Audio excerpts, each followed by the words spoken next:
My name's Lynn and I live at Alexandra Hills. Because I started to think about my retirement and I knew I didn't want to stay in a townhouse with stairs. And it was Alison who said to me, God's sake, why don't you just do up this house? And because I had you and I needed somebody to trust, I wanted a house that I could grow old in, but also I always wanted a house that was environmentally friendly.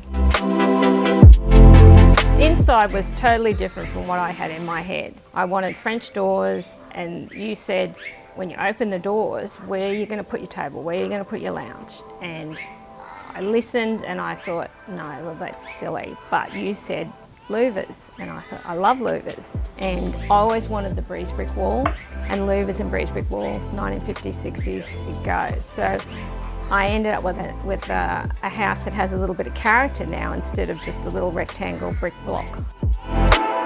I think the thing I like the most is the kitchen and the butler's pantry and the living room, because I had a totally different image in my head, and the waterfall edge on the kitchen. Because I was gonna have it, always gonna have it, and then I found the cost of it and went, nah. And then you said to me when we went to order it, you said to me, you're having it. It's the only extravagance you've picked in the whole thing, and you really want it, and I'm really pleased I did.